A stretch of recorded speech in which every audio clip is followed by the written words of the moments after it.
កាលពីមុនណាអត់ទាន់មានកូននឹកផ្ទះណាស់មួយថ្ងៃអង្គុយសុំប្តីទៅខ្មែរវិញដោយសារតែពេលមកដល់ដំបូងហ្នឹងខ្ញុំទងន់ផងអីផងដល់ពេលអញ្ចឹងហើយអារម្មណ៍យើងអ្នកទងន់ដឹងស្រាប់ហើយបងប្អូនមួយថ្ងៃអញ្ចេះមួយថ្ងៃអញ្ចោះគឺថា100អារម្មណ៍តាមអត់ទាន់ទេប្តីខ្ញុំក៏គាត់ប្រាប់ថាដំបូងអញ្ចឹងហើយនៅ2ខែ3ខែអីទៅលែងអីហើយប៉ុន្តែខ្ញុំនៅ4 5ខែហើយក៏នៅតែចង់ទៅផ្ទះដែរឥឡូវហ្នឹង2ឆ្នាំជាងហើយសួរថាចង់ទៅផ្ទះវិញអត់នៅតែចង់ទៅអញ្ចឹងបងប្អូនហើយប៉ុន្តែការចង់ហ្នឹងគឺរៀងកាត់បន្ថយបានច្រើនជាងមុនអញ្ចឹងហើយកាត់បន្ថយបានហ្នឹងក៏មិនមែនដោយសារតែយើងនៅយូរឆ្នាំទៅយើងស៊ាំនឹងអាកាសធាតុការរស់នៅម្ហូបហូបចុកអីដែរកត្តាដែលធំបំផុតធ្វើឲ្យខ្ញុំលែងសូវនឹកផ្ទះហ្នឹងគឺដោយសារតែកូនបងប្អូនហើយពួកអីឥឡូវយើងមានកូនចាប់តាំងពីខ្ញុំឆ្លងទលេហើយពីមួយថ្ងៃទៅមួយថ្ងៃគឺខ្ញុំរៀងកាត់បន្ថយការនឹកផ្ទះនឹងបានច្រើនខ្លាំងមែនតើដោយសារតែមួយថ្ងៃគឺយើងរវល់តែជាមួយកូនអត់មានពេលគិតច្រើនមានពេលណាគិតច្រើនបងប្អូនហើយបើមួយថ្ងៃរនឹកមុខម្ហូបឲ្យប្តីផងឲ្យកូនផងបើកាលពីទំងន់វិញម៉ែក្មេកអត់ដែលឲ្យធ្វើអីទេពីដេកឡើងមកហូបហើយដេកវិញបើព្រឹកឡើងទេម៉ោង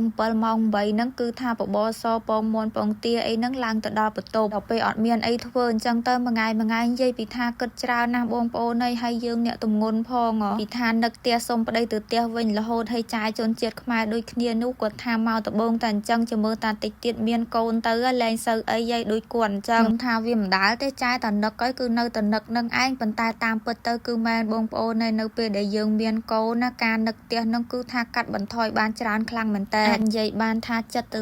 80%អីហើយបងប្អូនវាមិនបាន100%ត្មងទេដោយសារតែស្រុកកំណើតយើងទោះជាយ៉ាងណាក៏យើងនៅតែនឹកដែរតែប្តីខ្ញុំគាត់តាមខ្ញុំដែរខ្ញុំប្រាប់ថាខ្ញុំចង់ទៅនៅខ្មែរចង់រស់នៅខ្មែរអីអញ្ចឹងក៏គាត់អត់ប្រកែកអត់អីដែរគឺតាមចិត្តយើងអញ្ចឹងតែគាត់ប្រាប់ថាសុំពេលសិនដោយសារតែឥឡូវនេះពួកយើងអត់មានអីទេទៅក៏ពិបាកដែរអញ្ចឹងហើយចាំកូនធំបន្តិចទៅពេលឮប្តីនិយាយអញ្ចឹងទៅគឺថាកាន់តែសប្បាយចិត្តទៀតហើយបងប្អូនហើយខ្លះគាត់មានគ្រួសារជាជនជាតិគេអញ្ចឹងគាត់ចង់ទៅរស់នៅក្រៅប្រទេសតែបើសម្រាប់ខ្ញុំមួយគឺខុសគេហ្មងបងប្អូនហើយមិនថាបានគ្រួសារជនជាតិខ្មែរឬជនជាតិគេអីទេគឺខ្ញុំនៅតែចង់រស់នៅស្រុកខ្មែរនៅត្បិតតែនៅស្រុកយើងអត់សូវរកចំណូលបានច្រើនដូចគេមែនប៉ុន្តែគឺវាមានក្តីសុខបងប្អូននៅស្រួលក្នុងការហូបចុកអត់ពិបាកយើងឡើងមករស់នៅស្រុកគេប្រាក់ខែរៀងថ្លៃប៉ុន្តែម្ហូបអាហារការហូបចុកអីក៏រៀងថ្លៃទៅតាមនឹងដែរអញ្ចឹងហើយគឺវាអត់ជាងគ្នាទេបងប្អូនមួយបែបម្នាក់ទេអ្នកខ្លះគឺគាត់អត់យល់ទេគាត់គិតថាឲ្យតែអ្នកបានឡើងទៅរស់នៅស្រុកគេបានធ្វើការនៅប្រទេសគេ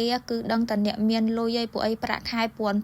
តែការពិតទៅគឺគាត់អត់ដឹងនៅពីក្រោយអាប្រាក់ខែពាន់ហ្នឹងមួយថ្ងៃគ្នាខំដាច់បាយដាច់ទឹកមិនទេដូចខ្ញុំរាល់ថ្ងៃអញ្ចឹងប្តីធ្វើការម្នាក់ឯងចំណាយមកលើកូនផងថ្លៃម្ហូបហូបចុកផ្ទះទឹកភ្លើងទៀតនិយាយពីថាមួយខែទប់តាមមួយខែហ្នឹងមិនចង់ជួបទៅឲ្យតែបានរួចមួយខែហ្នឹងគឺថាអស់ប្រគល់ហើយ